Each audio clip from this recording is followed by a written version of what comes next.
Et on se retrouve aujourd'hui sur le BTC face au dollar. Est-ce que vous êtes prêts pour un dernier léger petit pump qui peut arriver sur le BTC? On va voir ça durant la vidéo bien entendu, mais surtout ce que je vais faire aujourd'hui dans la vidéo, bien entendu, c'est de l'analyse Elliott, etc. Mais continuer à faire le suivi des trades parce que oui, là maintenant, il ne faut pas en fait se croiser les doigts et les bras ou les doigts ou j'en sais rien finalement, mais ne pas finalement ne rien faire. Il faut continuer à être actif sur son trade et c'est-à-dire qu'il y a une action à faire d'ici peu si on continue à pumper je parle pour qui? Toutes les personnes qui ont ouvert des trades, en tout cas en notre compagnie sur cette chaîne-ci depuis les 12 500 $ qui sont haussiers. On a ouvert vers les 12 500, on a ouvert vers les 14 000 $, on a ouvert vers les 16 000 $, on a ouvert tout récemment vers les 17 000 $. Ben, bref, tout se passe à la perfection. Et pour toutes ces personnes-là qui continuent à tenir leur trade parce qu'il y a la méthodologie que j'explique, etc., que je vais également encore une fois rappeler durant cette vidéo-ci, eh bien, il y a des choses à faire. Je rappelle également le contexte dans lequel on se trouve. On se retrouve actuellement vers la fin des grandes vagues en jaune que l'on voit ici à l'écran. C'est-à-dire, en fait, qu'est-ce que j'ai fait là à l'instant? Je ne l'ai pas expliqué. Je suis retourné sur une vidéo en fait du 16 novembre d'année 2020 ici. Donc voilà, tout simplement. On réagrandit l'écran et à ce moment-là, on voit le plan de trading. Le plan de trading se construit déjà, on l'a vu avant, hein, mais ici, l'arrêt sur image est vraiment propre, donc c'est pour ça que je reprends à chaque fois cet exemple-là. On était aux 16 744 $, on voyait encore et toujours le pump s'effectuer, atteindre ce sommet de 3 aux alentours des 19 600 19 900 $ selon les échanges, retrouver la correction et retrouver ce bas de 4 ici qui est entouré en jaune, retrouver bien ce support rouge en Fibonacci et puis par après tout simplement rebondir, recasser enfin les 19 000 20 000 $, le fameux ATH et atteindre dans les prix dans lesquels on est maintenant avec les take profit partiels qui sont déjà posés à 21 000, à 23 000 et ici à 26 000, pardon, presque 27 000 $. Donc on attend encore et toujours le dernier, en tout cas take profit partiel comme vous le savez, mais c'est-à-dire qu'on va voir aujourd'hui, vous qui êtes dans tous ces trades avec CTP, etc., bien, où est-ce qu'on en est, etc. Donc, premièrement, déjà juste, comme ça, vous voyez les choses, on a bel et bien trouvé ce 3 aux alentours des 19 600, 19 900 $, comme vous le voyez. On a bel et bien fait la correction de la 4 pour retrouver le niveau de support sur la ligne rouge et par après, tout simplement extraction vers le haut et retrouver les différents TP que j'ai effacés, mais que je vais peut-être remettre en vidéo parce que pourquoi est-ce que je les ai effacés, je ne sais pas. C'est pas grave, mais peu importe. On va revoir ça et vous allez voir que oui, il y a quelque chose à faire. Hein. Maintenant, il ne suffit pas de se dire j'ai monté mon stop loss potentiellement selon bien ce que j'avais déjà expliqué à la dernière vidéo vers les 19 400 $. Maintenant, il y a une autre perspective qui va arriver et quand ça va se passer, si ça se passe, il faudra que vous fassiez quelque chose également tout simplement avec votre stop loss. Je vais en parler durant cette vidéo, mais vous le savez très bien comme toujours, avant, il y a l'intro et également les remerciements. Et on se retrouve aujourd'hui sur le BTC face au dollar et clairement il peut encore pumper une dernière fois ou en tout cas encore une fois pour terminer bien comme on le voit ici notre dernière vague 5. Après ça, crash, vous le savez, mais là je pars déjà dans l'analyse alors que j'ai oublié en fait, on a fait l'intro et c'est vrai qu'en fait en début de vidéo je vais faire en fait les remerciements, vous le savez, j'allais complètement oublier, mais je dois remercier qui comme toujours en fait les personnes qui font des donations.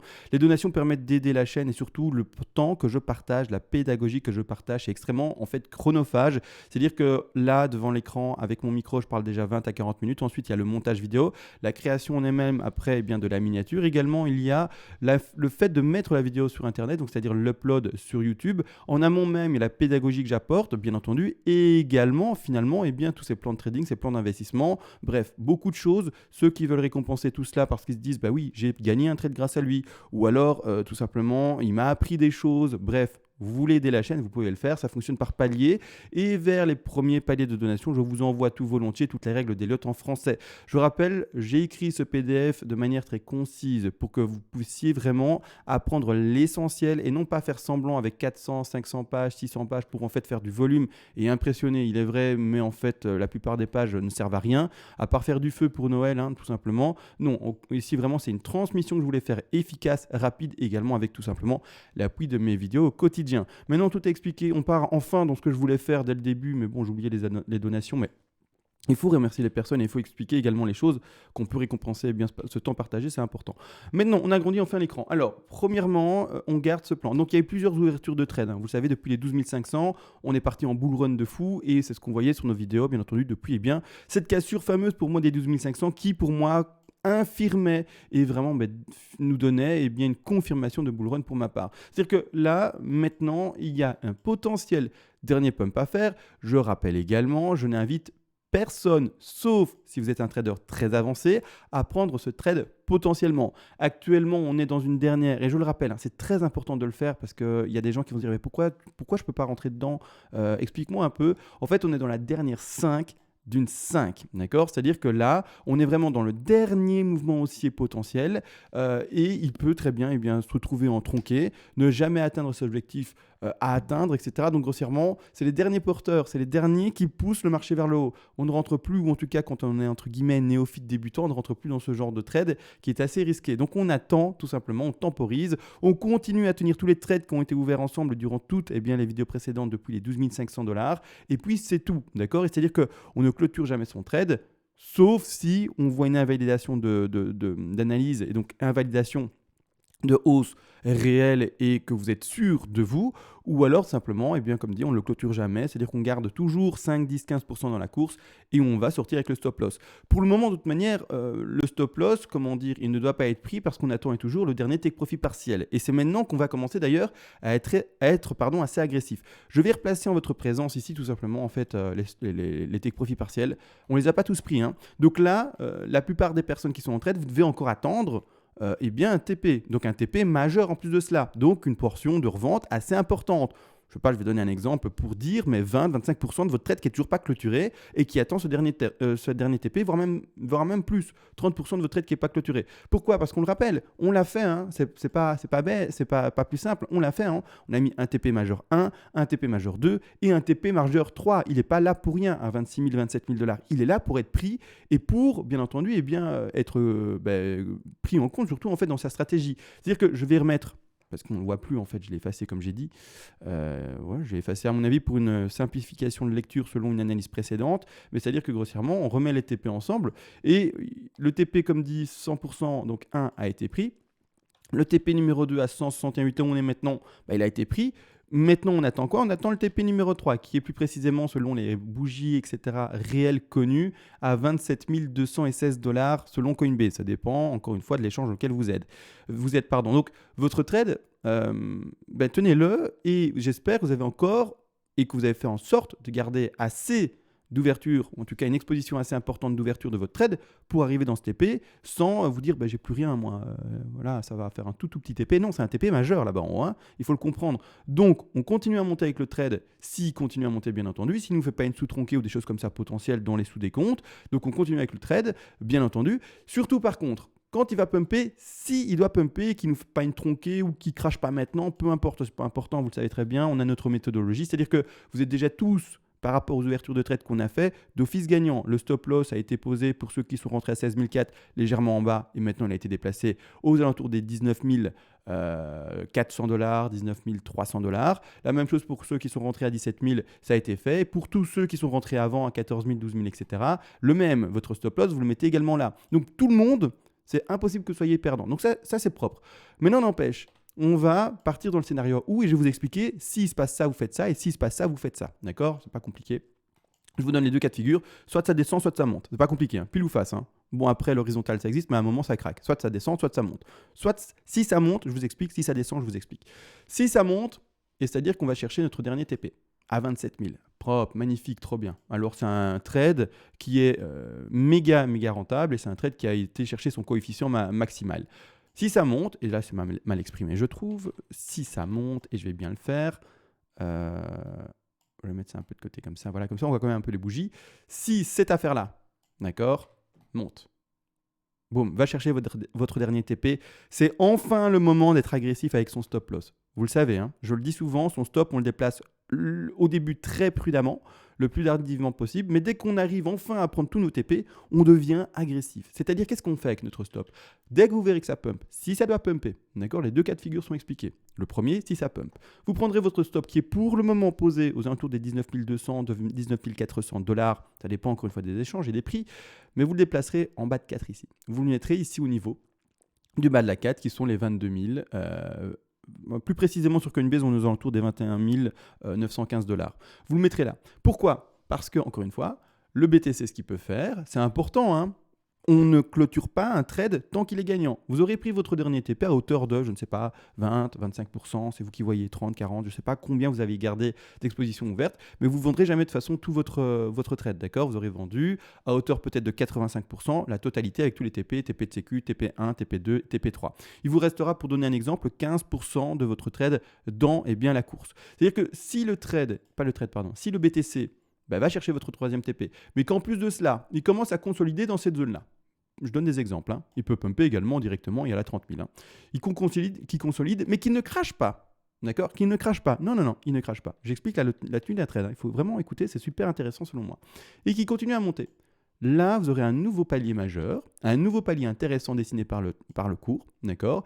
Et on remettra son stop et on suivra chaque palier qui va dessiner, d'accord? Pour le moment, on reste tout le temps au palier en dessous, d'accord? Et dès qu'il confirmera un nouveau, je voulais faire un rectangle, un nouveau palier confirmé avec extraction vers le haut, on montera le stop loss qui servira finalement de sortie de position à ce moment-là, donc de dernier take profit partiel si on peut l'appeler comme ça, et bien on le montrera sur son dernier support. Et si le BTC, je vous le dis, il s'amuse à faire tout le temps ça, des escaliers et monter, des escaliers, monter, des escaliers, monter, à ce moment-là, on continuera à faire la même chose. Ça vous permettra en fait de faire en sorte que votre trade soit le plus optimal possible jusqu'au bout du bout. Si en fait il est extrêmement bull et qu'il va à 40 000 parce que j'ai remarqué que moi, c'est vrai, je m'attends aussi à une correction à 16 000, je ne vous le cache pas, mais j'ai remarqué que la sphère analytique, si on peut l'appeler comme ça, que ce soit dans les commentaires, que ce soit sur différents réseaux qui partagent des analyses, il y en a pas mal qui voient également une correction.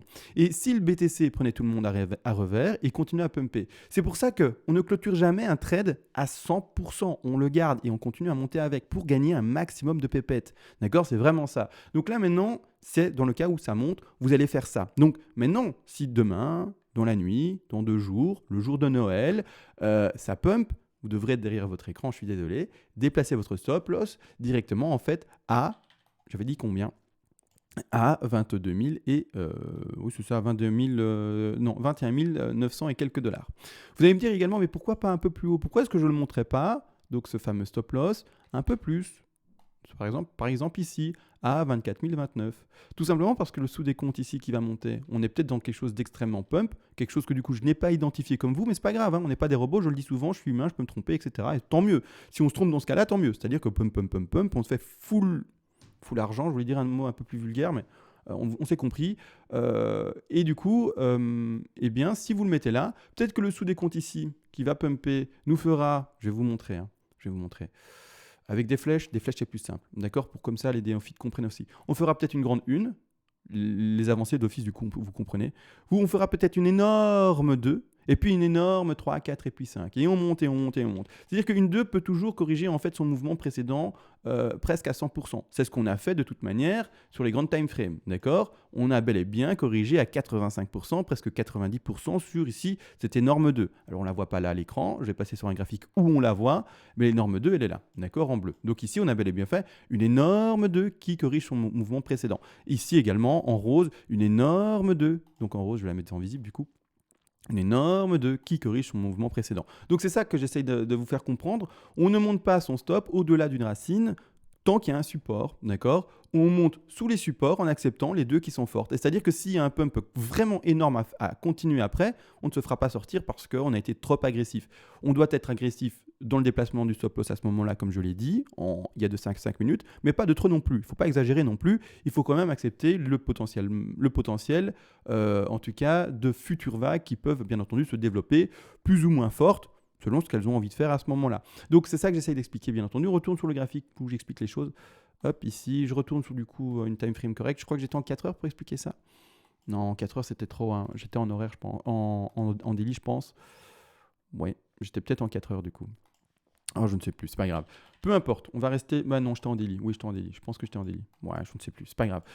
Peu importe. La chose, c'est que si ça pump, voilà ce qu'il faut faire. Déplacer son stop à, je l'ai dit, pas trop haut. Faux, pas là où je l'ai mis là maintenant. Mais du coup à 21 900 et quelques dollars. En fait, le plus bas de la bougie ici, d'accord, si on accepte ça comme un bas de 4, d'accord. Donc ici, le plus bas de la bougie à 21 900, 21 800, d'accord. Là maintenant, imaginons, bah non, CMA, non, ça pump pas. Dommage pour nous, on va pas chercher notre dernier take profit partiel. Vous avez pris le 1, le 2, le CQ. Ça, c'est bon. Malgré tout, le stop, pour le moment, il n'est pas dans ce cas de figure-là. Pour le moment, le stop, il est placé chez vous, normalement, aux alentours des 19 200, 19 400 dollars, si vous n'êtes pas trop agressif. Maintenant, c'est-à-dire que si ça crache, boum, boum, boum, boum, boum, boum, boum, on ne fait rien. D'accord? Vous entendez ce que je dis? On ne fait rien. On laisse son stop loss se faire prendre. D'accord? C'est bête et c'est comme ça. On laisse son stop loss se faire prendre. On ne clôture pas son trade finalement, manuellement, quand on a fait toute la méthodologie que j'essaye d'expliquer. Ça va faire du coup un prix moyen de revente lissé eh bien, dans cet intervalle-ci. D'accord? Ça va faire, si on prend vraiment, imaginons la moitié, vous aurez revendu votre trade à un prix moyen de 22 000. Jamais le top maximal, jamais le minimum, bien entendu, mais vous aurez fait un prix moyen. C'est là les TP, etc. que finalement, eh bien voilà.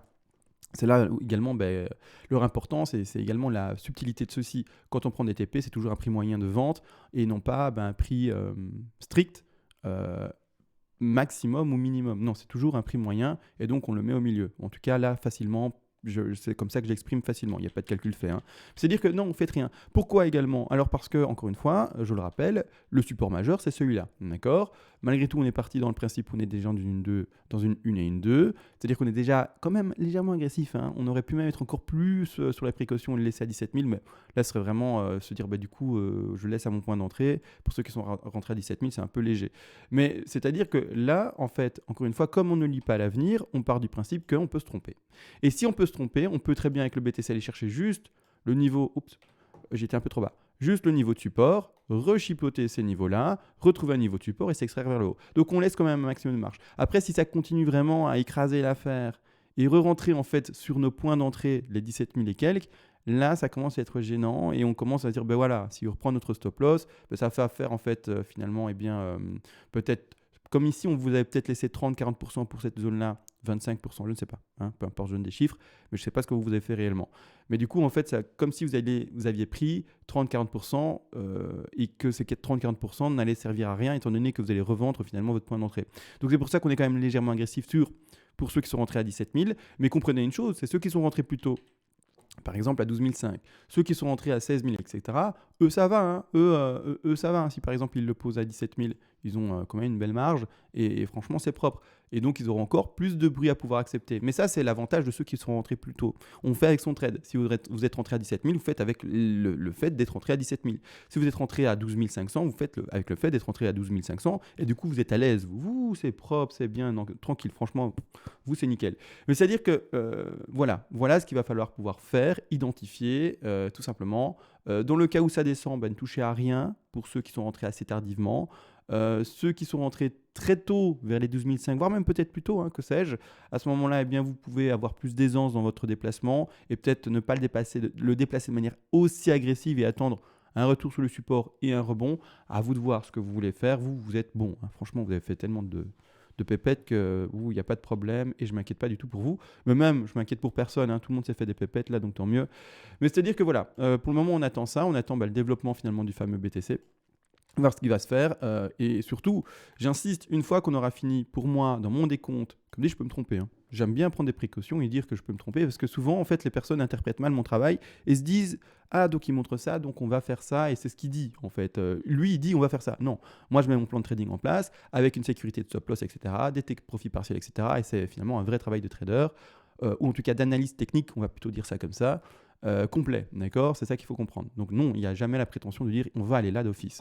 Au contraire, je pose un plan avec la sécurité, le risque management, et puis c'est tout. On ne va pas plus loin. C'est-à-dire que, n'empêche, en fait, il faut comprendre, et ça je le rappelle, dans toutes mes vidéos pratiquement, il y a quand même un moment où je m'attendrai à des grosses bougies rouges, d'accord, dans mon plan ici. Même si on pump encore par exemple au 27 000 ou plus, il y a un moment où la hausse va se terminer. Je rappelle, on n'essaye pas de choper et donc de shorter les tops dans un marché bull, d'accord, c'est le plus risqué. On peut très bien faire des extensions phénoménales, etc., qui vont faire profiter nos longs ouverts précédemment, mais ouvrir un short en essayant de trouver un top sur un marché bull, comme la fameuse expression, c'est un peu comme essayer de trouver une aiguille dans un ballot de paille. Je crois que c'est ça. J'ai toujours du mal avec l'expression. L'expression exacte, c'est ça, je pense. Mais bon, peu importe. Vous aurez encore une fois compris l'idée. C'est-à-dire, ne shortez pas si, je précise, vous êtes, entre guillemets, néophyte, débutant, voire même quelqu'un de médium, ça se dit pas, mais quelqu'un qui a déjà un peu d'expérience. Même vous, et même moi, du coup, en fait, je vais pas choper, je vous le dis tout de suite, je vais pas choper un top pour essayer de le shorter. Je préfère le préciser. Je vais au contraire essayer de voir les corrections et les identifier, clôturer mon trade quand il doit être clôturé vis-à-vis de mon stop, bien entendu. Et également, une fois que les bougies rouges ont été faites et que j'aurai identifié ces grandes vagues-là qui sont faites cachées, et du coup avec un petit degré également, une fois qu'en fait j'aurai identifié ces grandes vagues-là, celles-ci je vais les mettre du coup un peu en retrait, les jaunes, ces grandes vagues-là, avec la grosse correction qui s'effectue, à ce moment-là, je prendrai mon Fibo, je le poserai et j'irai voir les 50% de Fibonacci pour cette fameuse 4. D'accord ?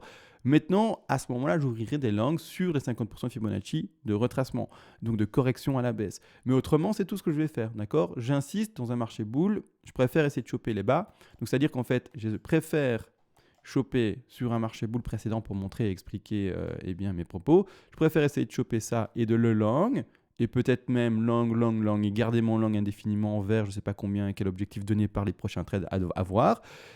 Plutôt que essayer de choper, on l'a compris, les petits tops ici qui se font tenir très peu de temps. Hein, donc c'est vraiment peu. Hein, en fait, l'intervalle de temps, c'est à chaque fois quelques semaines grand maximum, alors que le long, lui, peut tenir longtemps parce qu'il continue à monter sans jamais bien retourner sur ses plus bas supports, etc. Donc ça tient, donc grossièrement. Hein. Ce que je vais exprimer du coup, c'est que regardez bien, c'est un peu comme des escaliers.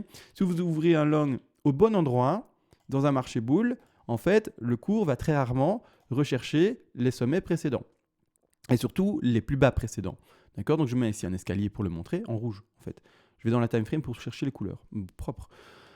C'est-à-dire que grossièrement, hop, d'accord, un escalier, de nouveau, construit, un second escalier encore plus haut, et à chaque fois, en fait, l'escalier ne va jamais, donc c'est-à-dire la correction baissière, ne va jamais retrouver le plus bas de l'escalier précédent. Et donc, c'est ça qui fait que vous allez tenir potentiellement votre trade extrêmement longtemps, même si vous aurez pris votre stop, tous vos take profit partiels, votre stop loss, c'est le travail que j'explique en fait maintenant. Vous déplacerez, par exemple, stop loss, placez là, ouverture de trade là-bas en bas.